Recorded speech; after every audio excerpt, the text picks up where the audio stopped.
விக்னேஸ்வரா போற்றி, ஓம் நவகிரகணர்களை போற்றி. சிம்மராசி நேயர்களுக்கு வணக்கம். சிம்மராசி காலபுருஷ சக்கரத்தின் 5ஆம் இடம் பஞ்சமஸ்தானம். ராசிநாதன் சூரியன் 2ஆம் இடத்துல இருக்கிறாரு. ஆட்சி பெற்ற உச்சம் பெற்ற புதன் வீட்டில் இருக்கிறாரு. நல்ல விதமாக பார்க்கப்படுகிறது. கேது கூட சேர்ந்து அவர் கிரகணத்தில் இருந்தாலுமே குரு பார்வையில் இருக்கிறாரு. அதனால் கொஞ்சம் நீங்கள் நிலைப்பாட்டில் கரெக்டாக இருக்கணும். சரியா? கேது கூட சேர்ந்து இருக்கிறது நல்ல விஷயம் அல்ல. சூரியன் இருந்தாலும் குரு பார்வையிலும் ஆட்சி பெற்ற புதன் கூட சேர்ந்து இருக்கிறதுனால பரவாயில்ல. ஓரளவு தன் நிலை மறக்காமல் ஸ்தான பலம் பெற்று இருக்கிறாரு. கொஞ்சம் சோர்வு இல்லாமல் சுறுசுறுப்பாக இருங்க. சரியா? மந்தமான நிலையை தவிர்த்துருங்க. டியூட்டிக்காக இருந்தீங்கன்னா சிறப்பாக பார்க்கப்படுகிறது. தாப்பனுடைய உடல்நலத்தையும் கவனிச்சுக்கோங்க. சரியா? தாப்பனுக்கும் சில பிரச்சனைகள் வரலாம். தாப்பனுடைய உடல்நலத்தையும் பார்த்துக்கோங்க. அதுபோக ராசிக்கு யோகங்கள் நல்லா இருக்குது. உங்கள் ராசிக்கு இப்போ 2ஆம் இடம் வளர்த்து இருக்கிறதுனால புதன் 2-11 கூடியவன். தன குடும்ப வாக்குஸ்தானாதிபதி, லாபஸ்தானாதிபதி. சிம்ம ராசிக்கு பண வரவை கொடுக்குறவரும் அவர் தான், லாபத்தை கொடுக்குறவரும் அவர் தான். அவர் ஆட்சி உச்சம் பெற்று மூலத்திரிகோணத்தில் இருக்கிறதுனால பத்திர யோகம் மிகச்சிறப்பாக இருக்குது. அதுபோல் ராசிக்கு 3ஆம் இடத்துல சுக்கிரன் இருக்கிறாரு. 3ல் சுக்கிரன் இருக்கக்கூடாது. இருந்தாலும் கோச்சாரத்தில் அவர் மூலத்திரிகோணம் ஆட்சி பெற்று இருக்கிறதுனால மாளவிய யோகமும் இருக்குது. ஸோ இப்படி 2 விதமான யோகங்கள் இருக்குது. உங்கள் ராசிநாதனும் குரு பார்வையில் இருக்கிறாரு. இது ஒரு நல்ல விதமாக தான் பார்க்கப்படுகிறது. ராசிக்கு 2, 3ஆம் இடங்கள் வலுத்து இருக்குது. அதனால் 8ஆம் இடமும் 9ஆம் இடமும் சிறப்பாக இருக்குது. ஸோ 2, 3, 8, 9 சிறப்பாக இருக்கும். தாப்பனுக்கு சில பிரச்சனைகள் இருந்தாலுமே நல்ல விதமாக பார்க்கப்படுகிறது. அதுபோல் ராசிக்கு 9ஆம் இடத்துக்கு சுக்கிரன் பார்வை இருக்குது. ஸோ சுக்கிரன் பார்க்கறதுனால ஓரளவு நிலைமை சரியாக இருக்கும். தாப்பனுடைய உடல்நலம், தாப்பன் வழி சொந்த பந்தங்கள், தாப்பன் வழி சொத்து பத்துகள் இதிலெல்லாம் நல்லாயிருக்கும். வருமானம்லாம் நல்லபடியாக இருக்கும். சரியா? அப்பாவால் நல்ல ஒரு ஏற்றம் இருக்கும். அந்த அமைப்பில் இருக்கும். நல்ல வேலை சுக்கிரன் பார்வை 9ஆம் இடத்துக்கு படுது. இப்படி தான் ஜோதிடத்தில் ஒன்று குறைஞ்சிச்சுன்னா ஒரு கிரகம் அதை காம்பன்சேஷன் பண்ணிடணும். ராசிக்கு 8ஆம் இடம் நல்லா இருக்குது. ராகு புதன் பார்க்குறாரு. நல்ல விதமாக தான் பார்க்கப்படுகிறது. சரியா? கொஞ்சம் ராசிநாதன் மட்டும்தான் கொஞ்சம் காம்ப்ளிகேஷனாக இருக்கிறாரு. தினமும் சூரிய நமஸ்காரம் பண்ணுங்கள். இந்த புரட்டாசி மாதம் முழுக்க சூரிய நமஸ்காரம் பண்ணிங்கன்னா சிம்மராசி நேயர்களுக்கு வெகுவாக சிறப்பை தரும். மற்றபடி கிரகங்கள்லாம் நல்லா இருக்குது. சரியா? 11ஆம் இடத்துல செவ்வாய் இருந்து மிகச்சிறப்பான பலன்களை கொடுக்குறாரு. செவ்வாய்க்கு வீடு கொடுத்த புதனும் உச்சம் பெற்றிருக்கிறாரு. குரு 10ஆம் இடத்துல இருக்கிறாரு. குருவுக்கு வீடு கொடுத்த சுக்கிரனும் நல்ல பலன்களை இருக்கிறாரு. குருவுக்கு வீடு கொடுத்த சுக்கிரனும் ஆட்சி பெற்று இருக்கிறது. குருவும் செவ்வாயும் வளர்த்த மாதிரி தான். உங்கள் ராசிக்கு 5ம் ராஜயோகாதிபதி செவ்வாயும் வளர்த்த மாதிரி தான். 5 கூடிய குருவும் ராஜயோகாதிபதி யார்? செவ்வாய். 4, 9 கூடிய செவ்வாயும் வளர்த்து இருக்கிறது. நல்ல அமைப்பு தான். சரியா? நல்லாயிருக்கும். தாய் வழியிலும் சரி, தாப்பன் வழியிலும் சரி நல்ல ஒரு ஏற்றம் இருக்கும். இருந்த போதிலும் தாப்பனை கொஞ்சம் பார்த்துக்கோங்க. சரியா? தாப்பன்கிட்ட கொஞ்சம் அனுசரித்து போங்க. சண்டை சச்சரவு எதுவுமே வேண்டாம். ஓகே நேயர்களே, இப்போ என்ன சார் சொல்ல வந்தீங்க, பீடிகை போட்டுக்கிட்டே இருக்கிறீங்களே அப்படின்னு நீங்கள் நினைக்கிறீங்க. நல்லா இருக்குது. ஓரளவு நல்லா இருக்குது. நிலைமை நல்லபடியாக தான் பார்க்கப்படுகிறது. மேலோட்டமாக பார்த்தா தெரியாது. உள்ளே போய் பார்க்கணும். அதான் ஜோதிடம். ஜோதிடத்தை என்றைக்குமே சூட்சுமத்தை பார்க்கணும். அடிநாதம் எப்படி இருக்குன்னு பார்க்கணும். அதாவது இப்போ சில பேர் சொல்லுவாங்க, அவர் சரியில்லை இவர் சரியில்லைம்பாங்க. அவர் சரியில்லாதவருக்கு வீடு கொடுத்த கிரகம் எப்படி இருக்குது? ஒரு கிரகம் மேலோட்டமாக பார்த்தோம்னா நல்லா இல்லாத மாதிரி தான் தெரியும். அதை கொஞ்சம் ரீட் பண்ணி ஸ்டடி பண்ணி பார்த்தோம்னா நல்லபடியாக இருக்கும். சரியா? வெளித்தோட்டத்துக்கு ஒரு பையனை பார்த்தோம்னா மக்கு மாதிரி தருவான். கொஞ்சம் நேரம் 5 நிமிஷம் பேசி பார்த்தோம்னா நிறைய விஷயம் அவங்ககிட்ட இருக்கும். நிறைய சப்ஜெக்ட் எடுத்து பேசுவான். ஆள் அறிவான பிள்ளையாக இருப்பான். அது மாதிரி தான் இப்போ குரு செவ்வாயும் மறைமுகமாக நல்லபடியாக இருக்கிறாங்க. இன்டைரக்டாக வலுப்பட்டு இருக்கிறாங்க. ஸோ அதனால் உங்களுக்கு நல்லா இருக்கும். சுகஸ்தானம் வலுப்படுது, பாக்கியஸ்தானம் வலுப்படுது. தொட்டக்காரியம் தொடங்கும், காரிய அனுகூலம் இருக்கும். கும்பிட்டு தெய்வம் குறுக்கே வந்த மாதிரி உங்களுக்கு இறைவனோட அருள் கிடைக்கும். காரிய சித்தி இருக்கும். வண்டி வாகன யோகம் இருக்கும். விவசாயம் பண்ணுறவங்களும் மிகச்சிறப்பாக பார்க்கப்படுகிறது. நிலபலம் வச்சுருக்கிறவங்க, கட்டட கான்ட்ராக்ட் பண்ணுறவங்க, பில்டிங் கான்ட்ராக்ட் பண்ணுறவங்க, நில ஆர்ஜிதம் பண்ணுறவங்களுக்கு நல்லாயிருக்கும். தோட்டம் துறவு வச்சுருக்கிறவங்களும் நல்லாயிருக்கும். கால்நடை வரப்போகிறவருக்கு மிகச்சிறப்பாக இருக்கும். ஏன்னா 9ஆம் இடத்துக்கு சுக்கிரன் பார்வை. சுக்கிரன் இந்த கால்நடை வரப்புக்கு வர்றவர் தான். பிராணிகள், ஆடு மாடு வளர்க்குறவங்களுக்கு மிக நல்ல விதமாக பார்க்கப்படுகிறது. அதுபோல் பத்திர யோகம்னு ஒரு யோகம் புதன் கொடுக்குறாரு. அருமையான யோகம். சரியா? புதன் பஞ்சமா புருஷ யோகங்களில் புதன் கொடுக்குற பத்திர யோகமும் சுக்கிரன் கொடுக்குற மாலை யோகமும் இப்போதைக்கு உங்கள் ராசிக்கு 2, 3ஆம் இடத்துல இருக்குது. அது ஒரு வகைக்கு நல்ல விதமாக தான் பார்க்கப்படுகிறது. அடுத்த நிகழ்வுகள் நல்லாயிருக்கும். சுக்கிர பயிற்சியும் அடுத்து புதன் பயிற்சியும் உங்களுக்கு நல்லாயிருக்கும். புதன் ராசிக்கு 3ஆம் இடத்துக்கு போவார். சுக்கிரன் 4ஆம் இடத்துக்கு போய் மிகச்சிறப்பாக இருப்பார். குருவை பார்ப்பார். ஸோ அடுத்து வருகின்ற காலகட்டங்கள் மிகச்சிறப்பாக இருக்கிறது. செவ்வாயும் ராசிக்கு கீழே அப்படியே இறங்குவார். சரியா? அது அக்டோபர் 20க்கு மேலே தான். இன்னும் கொஞ்சம் நாள் இருக்குது. 1 மாத காலம் இருக்குது. ஸோ அதுக்கு முன்னாடியே சுக்கிரனும் புதனும் ஒரு நிலைப்பாடு மாறுறது சிம்ம ராசிக்கு கூடுதல் சிறப்பை தரும். உங்கள் ராசிநாதனும் அடுத்து 3ஆம் இடத்துக்கு போவார். நீசம் அடைவார். துலாமில் போய் நீசம் அடைவார். 3ஆம் இடத்துல நீசம் அடைஞ்சாலுமே அவர் 3ஆம் இடத்துல வலு பெறுவார். ஏன்னா உபசேன ஸ்தானத்தில் சூரியனுக்கு வலு இருக்கும் 3ஆம் இடம்.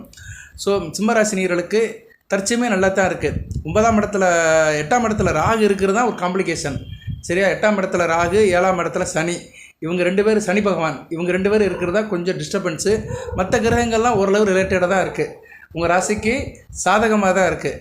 சரியா நேர்களே? அதனால் இப்போதைக்கு நீங்கள் வந்து நான் சொன்ன வழிபாடு நிறைய வீடியோவில் சொல்லியிருக்கிறேன், அது திரும்ப சொல்கிறேன். ராகு வேளையில் செவ்வாய், வெள்ளி, ஞாயிறு இந்த 3 கிழமையும் ராகு வேளையில் துர்க்கை அம்மனையோ காளி அம்மனையோ கும்பிடுங்க. சனி பகவான் இப்போதைக்கு 7ஆம் இடத்துல இருந்தாலுமே வக்கரகதியில் தான் இருக்கிறார், பின்னோக்கி போகிறாரு. நவம்பர் 15ஆம் தேதிக்கு மேலே அவர் வந்து நேர்கதிக்கு வந்துடுவார். சரியா? கொஞ்சம் கவனமாக இருந்துக்கணும். சரியா? கவனமாக இருக்கணும். தகப்பன் உறவினத்தை பார்த்துக்கணும். ஏன்னா நேர்கதியில் வந்து 9ஆம் இடத்தை பார்ப்பார்.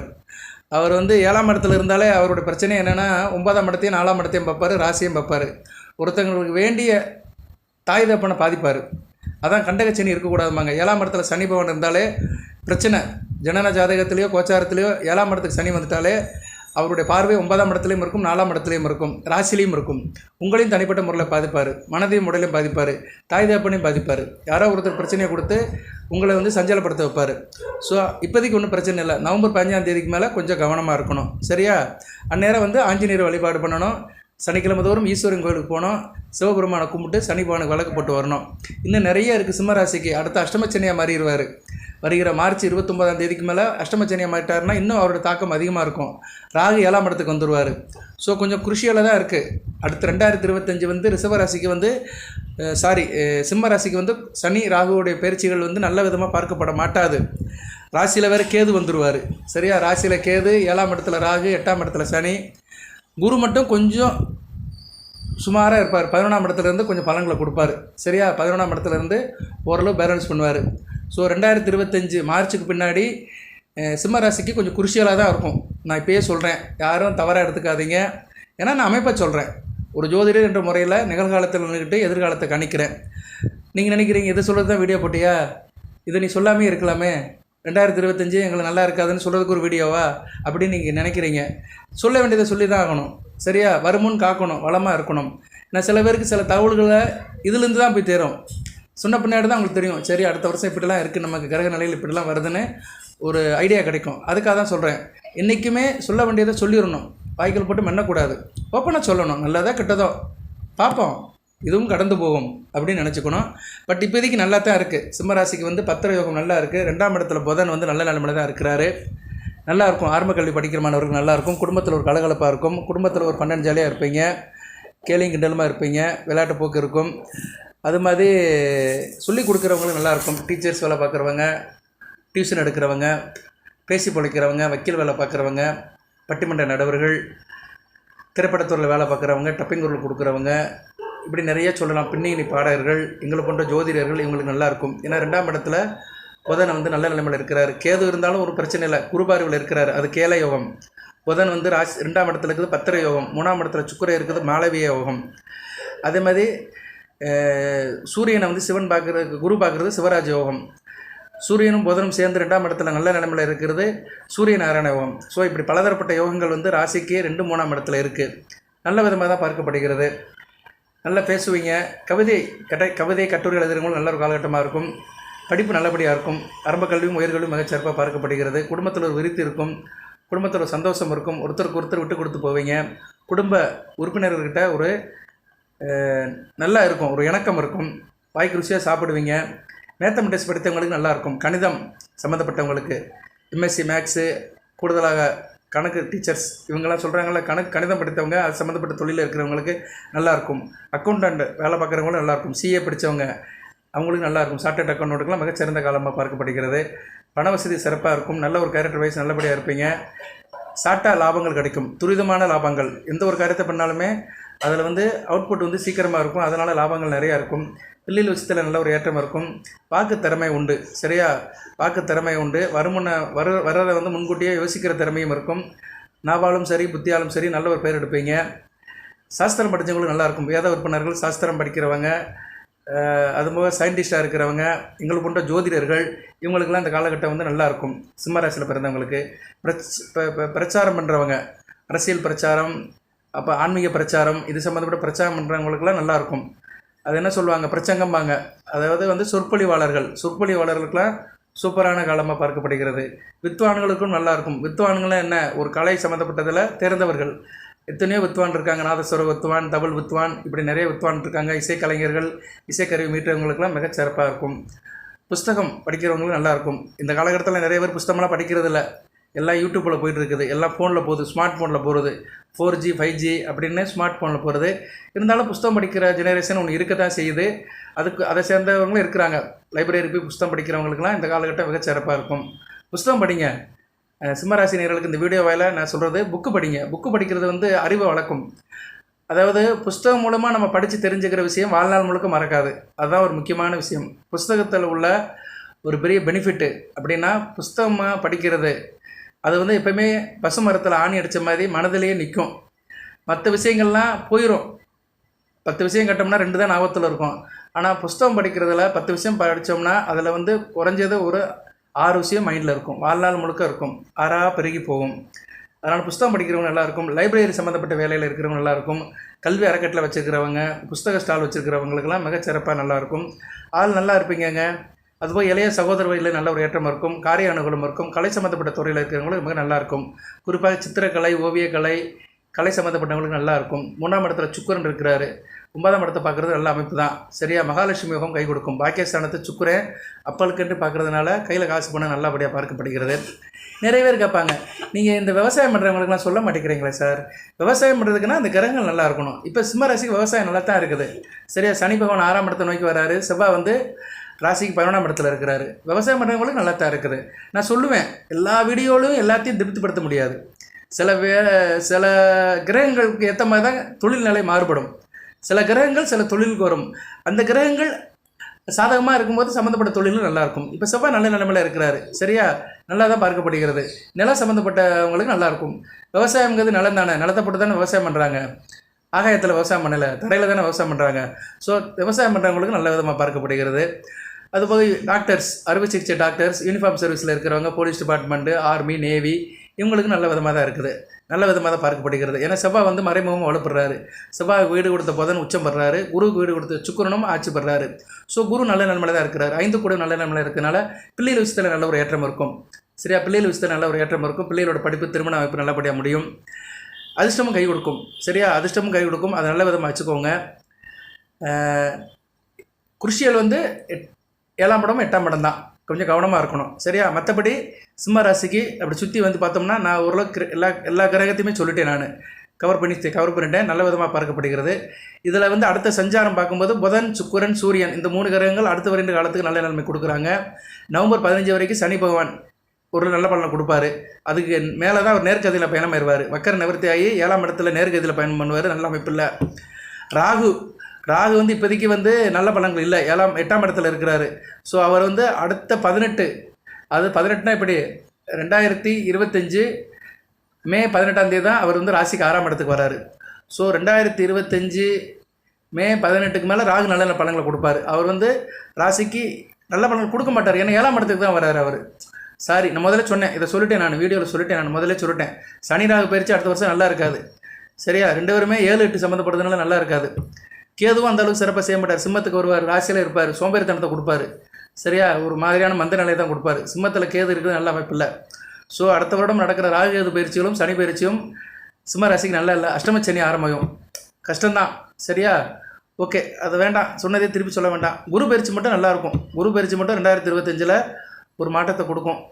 ஆனால் குரு ராகுவை பார்ப்பார், 9ஆம் பறவை வேலை பார்ப்பார். ஆனால் அதுக்கு நாளாகும். ராகுவை பார்க்குறதுக்கு கொஞ்சம் நாளாகும், உடனே பார்க்க மாட்டார். மற்ற கிரகங்களுடைய பலன்கள் தான் இருக்குது. சரியா, மற்ற கிரகங்கள் செவ்வாய், சுக்கிரன், புதன், இந்த மாத கோள்களில் தான் உங்களுக்கு அப்பப்போ பேலன்ஸ் பண்ணோம். வருட கோள்களில் 3 கோள்கள் அடுத்த வருடம் 2025 ஏப்ரலுக்கு மேலே நல்ல நிலைமையில் இல்லை. சனி ராகு கேதுகள். ஓகே நேயர்களே, தயார்படுத்திக்கோங்க. சிவன் வழிபாடு ரொம்ப முக்கியம். ஏன்னா ராகு கேதுகள் சர்ப்ப கிரகங்கள், இவங்க ஒரு நிலையில் இருக்க மாட்டாங்க. அதனால் சில வழிபாடுகளை தொடர்ந்து பண்ணணும். இப்போதைக்கு நல்லா இருக்குது. இப்போதைக்கு நான் பலங்களாக சொல்லிட்டேன். ஆனால் எதிர்காலம் 2025க்கு மேலே சில வழிபாடு பண்ணணும். நான் அந்த காலகட்டத்தில் அப்பப்போ வீடியோ போடுவேன், ஞாபகப்படுத்திக்கிட்டே தான் இருப்பேன். ஏன்னா என்னோடய வேலையே அதான். எந்த ராசியாக இருந்தாலுமே அந்த ராசிக்கு சாதகமற்ற நிலைகள், சாதகமற்ற கிரக அமைப்புகள் இருந்துச்சுன்னா அதுக்குண்டான வழிபாடு பரிகாரங்களை ஞாபகப்படுத்திக்கிட்டே இருப்பேன். அது தொடர்ந்து செய்யணும். அது செஞ்சீங்கன்னா நீங்கள் நல்லா இருப்பீங்க, நல்வழிப்படுவீர்கள், நல்லாயிருக்கும், பிரச்சனையெல்லாம் தீரும். நிறைய தகவல்கள் சொல்கிறேன். சிம்ம ராசிக்குன்னு இல்லை, எல்லா ராசிக்கும் சொல்கிறேன். பழையாட்டு பரிகாரம், சில தாந்திரிக விஷயங்கள்லாம் சொல்கிறேன், தாந்திரிக பரிகாரங்கள்லாம் சொல்கிறேன். அதை பாருங்கள். எல்லாமே எக்ஸ்பீரியன்ஸ் பண்ணி தான் சொல்கிறோம். நடைமுறையில் சாத்தியப்படுறது தான்.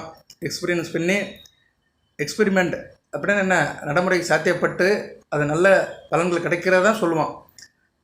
சுருக்கமாக தான் சொல்வேன். அதாவது எளிதாக இருக்கும். வழிபாடு பரிகார முறைகள்லாம் எளிமையாக இருக்கும். நீங்கள் அங்கே போங்க இங்கே போங்க காசு செலவு பண்ணுங்கள், ஆயிரக்கணக்கில் செலவு பண்ணி நீங்கள் அதை செய்யுங்கன்னு நான் சொல்ல மாட்டேன். அப்படி சொல்லவும் கூடாது. இன்றைக்குமே வழிபாடு தான் ஃபஸ்ட்டு. இறைவனை வழிபடணும், அவங்ககிட்ட சரணாகதி அடைஞ்சிடணும். இறைவன் தான் எல்லாத்துக்கும் தலைவன். பிள்ளைக்கு ஒருவன் இறைவன். நம்ம எல்லோருக்கும் இறைவன் ஒரு தகப்பன். நமக்கு தகப்பன் இறைவன் தான். சரியா? அப்படி ஒரு பாடலே இருக்குது, கண்ணதாசன் பாடல்.